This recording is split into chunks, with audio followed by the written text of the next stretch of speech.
Bonsoir à tous et à toutes. Les titres de l'actualité à la une. Le calme est de retour à Kindia après une journée d'affrontements entre militants de partis politiques. Des affrontements qui ont fait une trentaine de blessés et des dégâts matériels considérables. Valorisation du secteur de l'élevage, des jeunes de plus en plus portés sous le secteur. La filière poulet de chair s'inscrit dans cette dynamique de production saine et bénéfique. Rubrique en 60, le 7e art à l'honneur ou la rétrospective des moments forts du cinéma guinéen de l'indépendance à nos jours. 60 ans après, comment se porte notre cinéma? Élément de réponse dans un instant. Encore une fois, bienvenue à tous. Coopération Helvética. Le président de la République, professeur Alpha Condé, a reçu hier le président du Conseil national de la Confédération suisse. Les deux personnalités ont évoqué la relance des relations de coopération entre la Guinée et la Suisse au bénéfice des deux pays. Ibrahima Keïta, bureau de presse de la présidence de la République. Introduit par le président de l'Assemblée nationale auprès du président de la République, M. Dominique de Bouma et le professeur Alpha Condé ont longuement échangé sur le renforcement et la diversification des liens de coopération entre la Suisse et la Guinée. En tant que premier pays à reconnaître l'indépendance de la Guinée en 1958, le président du Conseil national de la Confédération suisse a émis le souhait de son pays d'intervenir en Guinée dans le domaine de la formation et surtout de l'investissement. Nous avons parlé de la nécessité d'intensifier les relations entre la Guinée et la Suisse. Je dis bien intensifier parce que les relations existent déjà et elles sont excellentes. Nous avons bien sûr un accord sur l'immigration dont le président a parlé, qui date de 2011, mais nous avons surtout évoqué l'avenir avec le potentiel de développement de la Guinée, notamment en matière énergétique et en matière de formation professionnelle. Et nous nous sommes rendus compte que le tissu économique qui était ici présent en Guinée pourrait certainement être sollicité pour d'autres investissements vu les perspectives qui s'offrent ici. Durant son séjour de travail en Guinée, le président du Conseil national de la Confédération suisse a eu des entretiens avec le bureau de l'Assemblée nationale, des entretiens axés sur la formation des cadres du Parlement guinéen et des députés. La rencontre au cours de laquelle nous avons eu à discuter des problèmes d'intérêt commun. De notre côté, nous avons salué la qualité des relations avec la Suisse, qui a été le premier pays à reconnaître officiellement la Guinée dès le lendemain de l'indépendance, en 1958. Et nous avons constaté que de 1958 jusqu'à un certain temps, la coopération a été dynamique. Bien sûr, elle continue toujours. Et nous avons souhaité, au niveau du Parlement, que l'on redynamise, comme Monsieur le Président l'a dit tout à l'heure, les relations entre la Guinée et la Suisse et surtout entre les deux parlements. Et nous avons souhaité, n'est-ce pas, établir des relations dynamiques à travers les groupes d'amitié, le groupe d'amitié suisse pour l'Afrique et le groupe d'amitié de la Guinée. Et pour concrétiser cette volonté, une mission de l'Assemblée nationale se rendra bientôt en Suisse. Élevage, la filière poulet de chair devient de plus en plus une activité attractive pour les jeunes, mais le grand défi reste le développement du secteur dont les professionnels entendent labelliser. La rencontre qui se tient à Conakry pourrait susciter de nouvelles réflexions et favoriser une production saine et dynamique du poulet de chair dans notre pays. Mohamed Lamine Solano, Souleymane Kamara pour plus de précisions. Le défi est grand, mais l'Association nationale des producteurs de viande de volaille de Guinée veut révolutionner la chaîne de production de poulet de chair. Pendant ce temps, 33 containers de 924 000 carapaces de poulet sont importés chaque mois dans le pays. Les chiffres sont de cette association locale de production avicole. L'enjeu est de taille pour les éleveurs de volailles. Les poulets qu'on entend d'importer, des fois c'est les poulets qui étaient plus de 6 mois, 7 mois, 1 an qu'on entend de consommer. On ne connaît même pas à quelles conditions les poulets là a été conditionnés jusqu'au moment qu'on entend de les consommer. Dieu merci, notre président de la République, il dit il faut qu'on produise ce qu'on consomme, il faut qu'on consomme ce qu'on produise. Si aujourd'hui on arrive à faire quelque chose que les poulets de serre qu'on va faire ici, ça peut suffire pour les consommations guinéennes. Je suis convaincu que les gouvernements vont protéger tout de suite les gens qui sont en train de travailler sur ça. Cet avis est partagé par de nombreux éleveurs de poulets de chair. Depuis 2016, la production mensuelle de volailles a pratiquement doublé dans le pays, passant de 60 à 100 000 volailles par mois. Seul bémol, le déficit de financement approprié pour développer la chaîne de production. Les professionnels du secteur parlent aussi du manque de compétences techniques de haut niveau sur toute la ligne de production. Il y a urgence. Il y a d'abord la gestion de l'hygiène. Parce que les animaux, maintenant, les souches dont nous disposons, sont hyper productifs, mais hyper sensibles aussi. Donc il faut leur assurer des conditions d'élevage les plus favorables pour pouvoir, je dirais, profiter du potentiel génétique dont ils disposent. Des problèmes partagés avec les éleveurs guinéens, auxquels l'expertise marocaine pourrait apporter un début de solution. Le gouvernement, lui, travaille sur ce dossier pour arriver à ce qu'il appelle un élevage de poulets labellisé, un projet laborieux. C'est d'abord d'améliorer l'environnement. L'environnement, c'est non seulement économique, juridique, politique et social. Si nous n'améliorons pas l'environnement, on ne pourrait pas améliorer la compétitivité de nos producteurs. Une compétitivité féroce avec les importateurs de volailles de chair dans un pays où 4 familles sur 5 consomment le poulet importé. Celui-ci coûte 2 ou 3 fois moins cher que le poulet local. Le développement de la chaîne de production de poulet de chair reste un gros pari à gagner pour l'Association nationale des producteurs de viande de volaille de Guinée. Et ce communiqué du gouvernement guinéen, le gouvernement de la République de Guinée a appris avec une profonde affliction des graves inondations qui ont causé des pertes en vies humaines et des dégâts matériels importants dans de nombreuses régions de la France. En cette dramatique circonstance, Monsieur le Président de la République, son Excellence, le professeur Alpha Condé, au nom du gouvernement du peuple de Guinée et à son nom propre, présente ses condoléances les plus attristées au gouvernement, au peuple français, à son Excellence, Monsieur le Président de la République, Monsieur Emmanuel Macron. Il exprime toute sa marque de compassion et de sympathie aux familles éplorées, ainsi qu'il exprime ses vœux de prompt rétablissement pour tous les blessés, le gouvernement. Dans l'arrière-pays, Kindia a accueilli la caravane nationale des investissements. Cette rencontre portée sur l'investissement local a permis d'identifier les opportunités de développement dans les unités de production des fruits et légumes. Premier du genre, c'est une caravane, c'est une action du gouvernement pour soutenir les entrepreneurs locaux. Al-Gassimba. Ville des agrumes située à 135 km de la capitale. Kindia a une potentialité agricole riche et variée.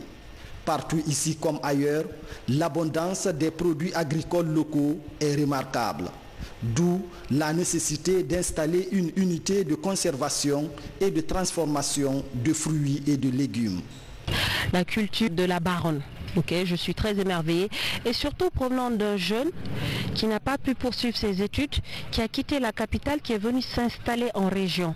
Aujourd'hui, il a plus de 3 hectares qu'il produit et il gagne sa vie grâce à ça et il a créé encore de l'emploi. Donc c'est un sentiment de satisfaction de voir que l'entrepreneuriat peut porter dans notre pays. Donc du coup, en développant réellement l'énergie solaire dans ces régions aussi, nous pourrons encourager l'installation d'industries. L'objectif de notre présence ici, c'est de parler aux entrepreneurs locaux, les enregistrer et pouvoir les contacter plus tard pour les assister à être sur la plateforme de la bourse qui les permettra d'accéder aux opportunités de marché, d'accéder aux opportunités de financement avec nos partenaires également, de leur permettre de se renforcer. Cette rencontre d'échange à Kindia entre entrepreneurs locaux et l'équipe de la caravane des investissements est une façon d'identifier les opportunités d'investissement par filière dans la région de Kindia.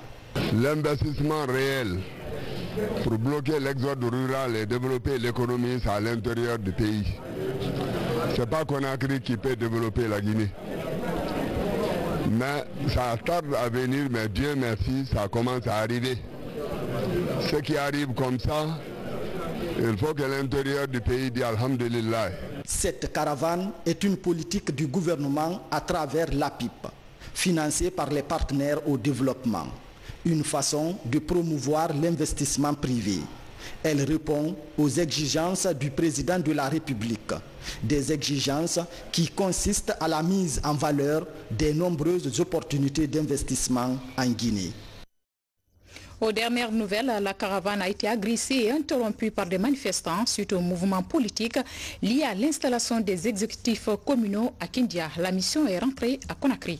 Restons toujours dans la ville des Agrumes où la journée mondiale de l'alimentation a été célébrée hier. Pour l'occasion, notre rédaction a braqué ses projecteurs sur l'éclosion des marques collectives de valorisation des produits agricoles comme l'ananas, un produit phare de nos terroirs qui vient d'obtenir son indication géographique. Une marque de reconnaissance internationale. Fodé Camara. À Kindia, dans la commune rurale de Colentin, à un jet de pierre, des pépinières, du projet de valorisation des cultures d'exportation de la Sogipa. L'une des principales attractions est la baronne, une variété d'ananas cultivée en Basse-Guinée. Nostalgique du succès des filières fruitières au temps colonial, ces producteurs évoluent aujourd'hui en coopérative agricole. Une vie associative dont l'un des résultats est la création d'une marque collective. En matière de marketing, c'est toujours important d'avoir un nom collectif. Parce que quand on dit l'ananas, c'est tout le monde. Tous ceux qui plantent ananas, c'est ananas. Mais nous, au niveau de notre fédération, nous avons donné un nom collectif et de manière consensuelle. Tous les planteurs d'ananas des zones de Mafereya, de Kindia, on a dit notre ananas va s'appeler Frima Sogé, c'est-à-dire Frigiagbe, Mafereya, et on sait que l'ananas de Guinée est mûri au soleil. C'est pourquoi on l'a accompagné par Sogé. La marque collective Frima Sogé est un patrimoine savoureux et ambitieux. Un patrimoine qui vient de décrocher à l'étranger son indication géographique. Une prouesse qui ouvre les portes du marché mondial à ce produit phare Made in Guinée, dont la qualité est liée à son origine, les terroirs de Forécaria et Kindia. Et cette nouvelle est tombée parce qu'il y a eu des démarches, des missions qui sont venues et l'OAPI, sur 5 produits que la Guinée a proposés, la baronne a été acceptée. Ça va donner plus de visibilité, mais surtout une valeur marchande, une valeur commerciale. C'est-à-dire c'est un habillage qu'on fait pour le produit, comme ce qui a été fait pour le café de Ziama. Aujourd'hui, la baronne va être le 2e produit guinéen en indication géographique. C'est un travail extraordinaire.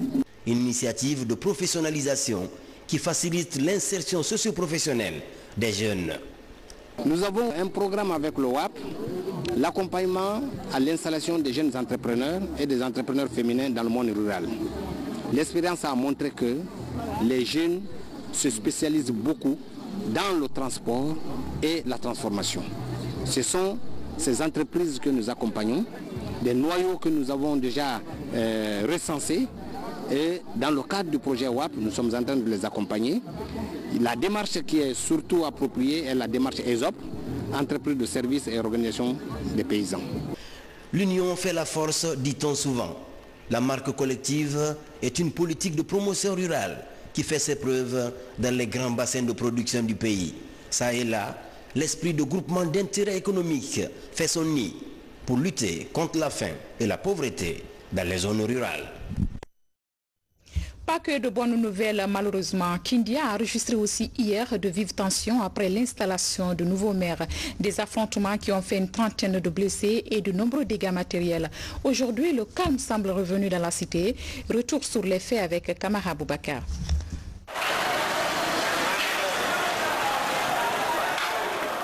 C'est une journée tendue que Kindia a vécue ce mardi. La capitale des agrumes est rentrée en ébullition suite à l'élection du nouveau bureau exécutif de la mairie. Des jeunes déchaînés, armés de pierres, d'armes blanches et de fusils, ont pris d'assaut les rues de la ville. Des magasins et boutiques sont saccagés, des pneus brûlés, des citoyens terrorisés dans certains quartiers en périphérie du centre urbain. Malgré la présence des services de sécurité sur le terrain pour rétablir l'ordre, les services d'urgence de l'hôpital régional ont enregistré de nombreux blessés. Carrefour Wondi, c'est là-bas qu'on m'a tiré. Qui t'a tiré? Ah, c'est un civil. Un civil. Dans le quartier ou bien au bord de la route? Dans le quartier. Moi, je suis dans la route. Mais le personne là, il est dans le quartier. Seulement, c'est un civil. C'est un civil. Il détenait une arme? Oui. Quel genre d'arme? Je ne sais pas comment. Mais c'est l'arme là qu'on crée en village. On fabrique traditionnel. Merci. Bon, je le matin là, c'est parti visiter dans la mosquée. C'est là-bas qu'il est bas. Tu as reçu Bah oui. Ça me fait mal. Hein. À la mosquée? Oui, oui. On a tiré à la mosquée? Oui. Qui a tiré? Bon, c'est un civil. Un civil? Oui. Au total, plus de 30 blessés sont dénombrés par les médecins à la fin de cette deuxième journée d'agitation folle à Kindia. Hier, on a reçu à travers les urgences, bien sûr, 11 cas de blessures. Et aujourd'hui, 21 cas de blessures. Donc, d'hier aujourd'hui, ça nous fait 32 cas. Et sur les 32 cas, on a hospitalisé 6. Ils sont hospitalisés ici. Donc, les autres cas, après qu'on ait fait le farage chirurgical des plaies, on les a mis en observation pendant 2 à 3 heures et on a j'espère de les libérer. La quasi-totalité, c'était des blessures par arme à feu. Mais je précise ici, ce n'est pas des armes de guerre, c'est des armes traditionnelles. Il y a même chez l'un d'entre eux, on a extrait un plomb, parce que ça c'était à vue. On a extrait, ça c'est la preuve. Donc, heureusement d'ailleurs, sinon ça allait être vraiment une catastrophe. La capitale régionale de la Basse-Guinée a retrouvé sa sérénité en fin de journée, mais le calme reste encore précaire. Le même climat d'accalmie est enregistré à Conakry après des perturbations par endroits ces derniers jours. Mais qu'à cela ne tienne, le dispositif sécuritaire reste toujours maintenu le long des routes. Les populations vaquent librement à leurs occupations. Alpha Issia Gaba, Daouda Tabansila. La circulation reprend son cours normal dans la capitale. De Kalouma Kagbele en passant par Bambeto Amdallah Koza sur la route Le Prince et l'autoroute Fidel Castro, le trafic a repris. Les citoyens vaquent à leurs occupations. Là, je me sens en sécurité. Depuis le matin, je suis sorti à la maison. Jusque là où je suis comme ça, je vois des circulations impériales. Donc je me vois en sécurité depuis le matin. Je viens même d'un chantier. Donc je suis parti faire mon relevé sans problème. Depuis quelques jours, un important dispositif sécuritaire composé de policiers et gendarmes est déployé dans la ville de Conakry. Leur mission est de maintenir l'ordre public. Le plan, nous avons indiqué, comme vous le savez, en matière de maintien d'ordre, c'est la journée. Et tout fauteur de trouble à l'ordre public la nuit est considéré comme un criminel. Donc nous avons prédisposé la brigade anticriminalité qui sillonnera de façon simultanée sur les 3 principaux axes de 18h jusqu'à 6h du matin. Et tout fauteur de troubles qui prendront sous la route sera traité comme un criminel et sera traité comme tel. C'est pourquoi les BAC sont prédisposés à faire des patrouilles simultanées sur les 3 principaux axes de 6h, de 18h jusqu'à 6h du matin. Les agents de la sécurité publique sont rassurants. Les axes praticables de Conakry ne seront pas laissés dans les mains des fauteurs de troubles. Cet autre communiqué qui vient de nous parvenir, le gouvernement de la République a appris avec stupeur et consternation un accident de train survenu ce mardi 16 octobre 2018 près de Rabat au Maroc ayant occasionné des pertes en vies humaines et de nombreux blessés. Au nom du gouvernement du peuple de Guinée et en son nom propre, Monsieur le Président de la République, son Excellence le professeur Alpha Condé, présente ses condoléances à son frère et ami Sa Majesté le roi Mohamed VI, son gouvernement et tout le peuple marocain.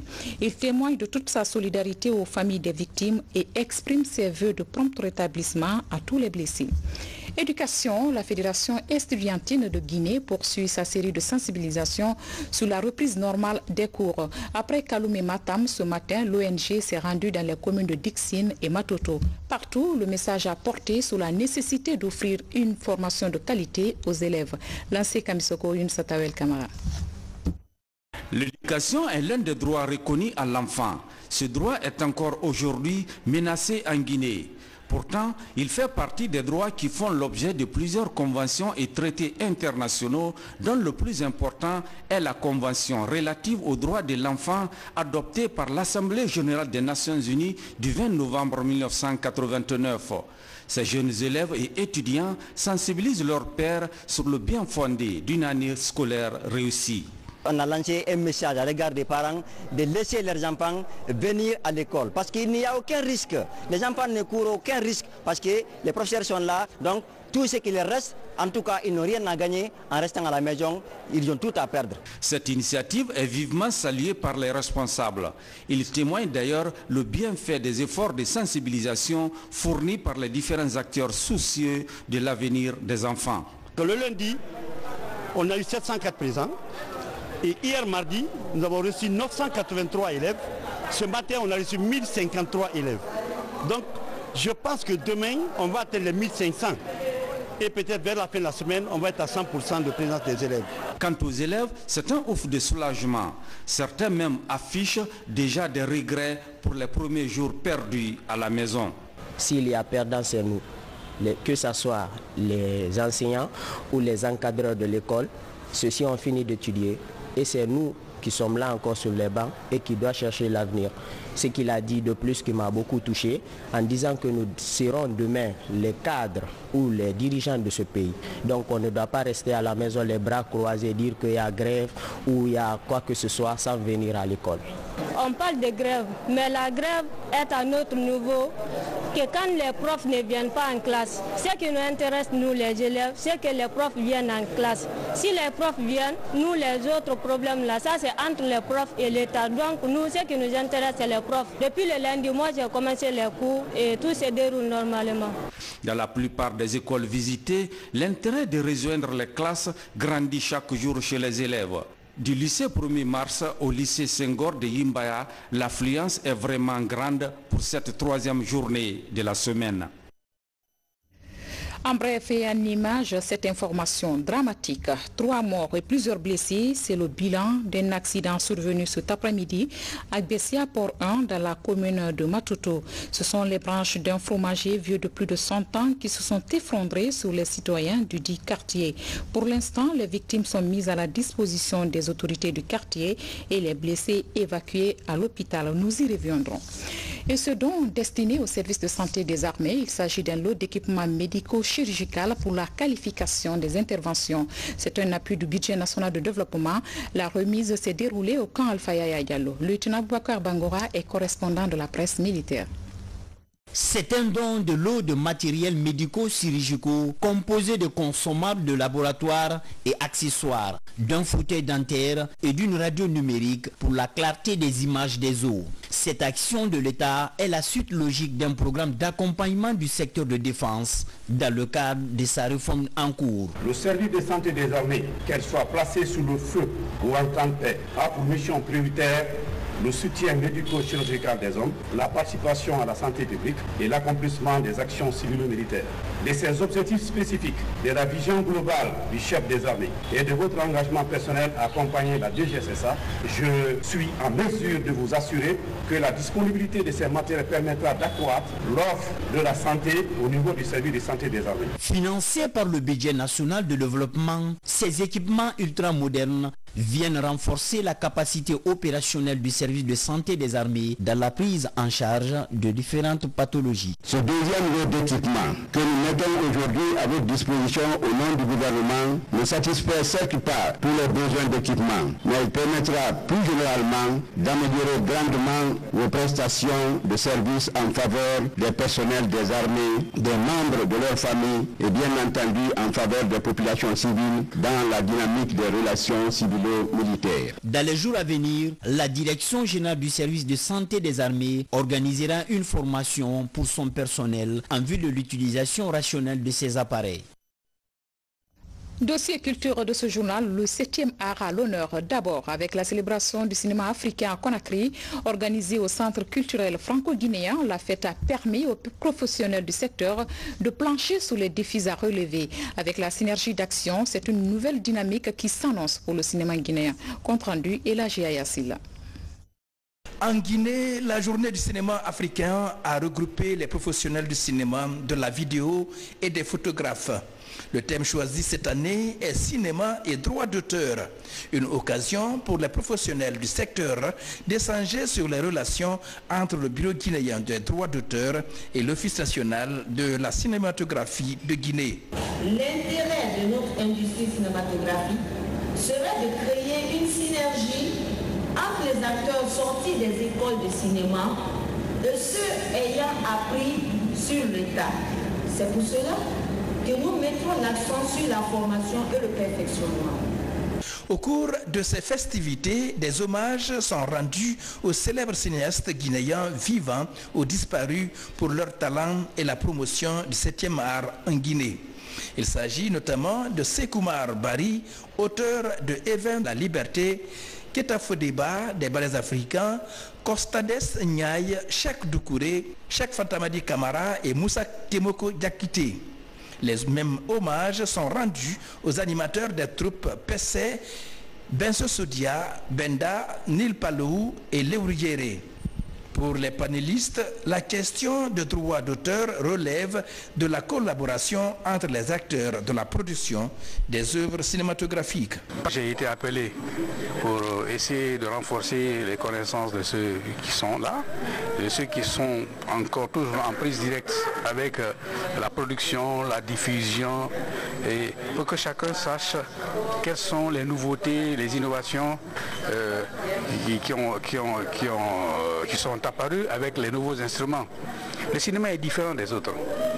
Par exemple, au regard du droit d'auteur,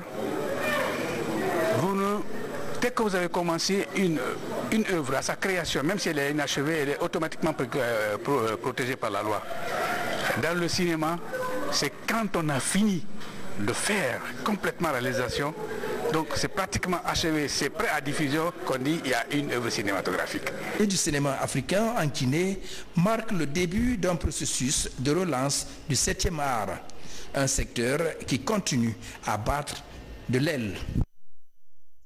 Ce qui nous amène à faire la rétrospective des moments forts de notre cinéma, de l'indépendance à nos jours. Dans les années 60, la Guinée a adopté une politique nationaliste de promotion et de valorisation du 7e art. Une régie nationale de cinématographie et de photographie est mise en valeur sous le label Sili Cinéma. C'est dans notre rubrique en 60 réalisée par Makemedozo.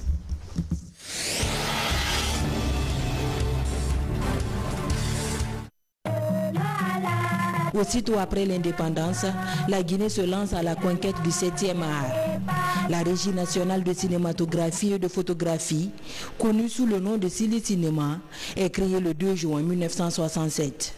L'enjeu, le cinéma à cette période, était un vecteur puissant de communication de masse, donc de promotion des cultures du pays. Des techniciens sont formés et un complexe cinématographique doté d'un laboratoire, d'une salle de mixage, d'un plateau d'enregistrement et d'une grande salle de projection aménagée au cœur de Conakry.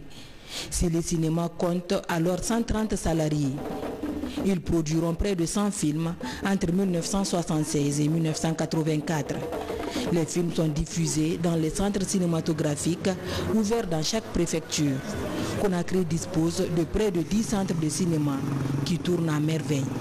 Bon, Sili Cinéma, c'est quand il a été décidé de créer un service de cinéma au sein du ministère de l'Information. Parce que pendant longtemps, le cinéma a dépendu du ministère de l'Information et on faisait des films pour les actualités.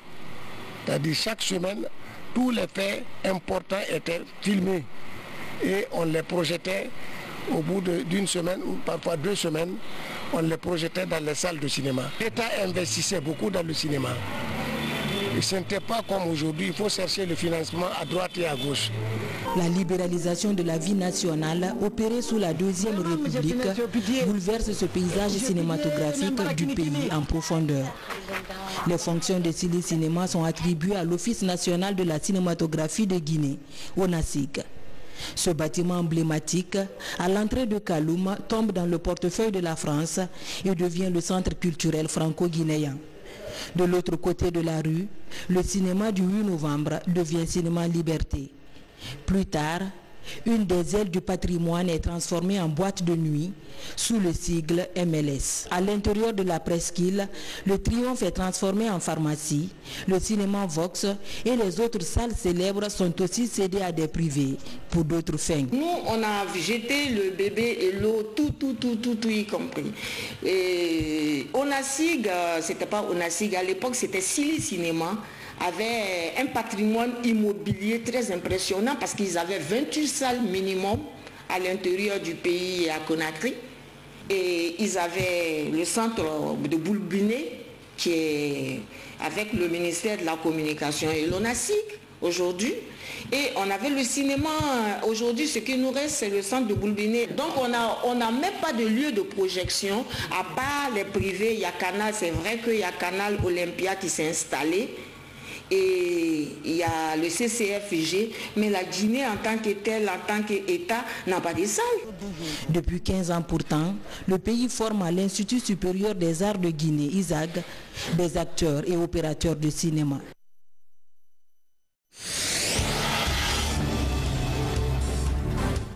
Et puis le président de l'Assemblée nationale informe son Excellence Monsieur le Président de la République, chef de l'État, les honorables députés des premières, deuxième et troisième législatures, les présidents des institutions constitutionnelles, les membres du gouvernement et tout le peuple de Guinée du décès de l'honorable Abdoulaye Sylla Boké, député UFR à l'Assemblée nationale, décès survenu le 16 octobre 2018 à l'hôpital sino-guinéen des suites d'une courte maladie.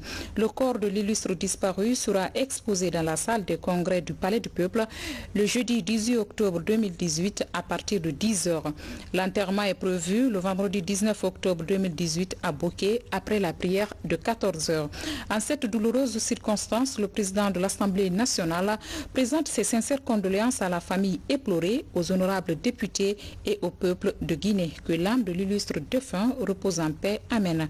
Conakry, 17 octobre 2018, le président Claude Kori Kondiano.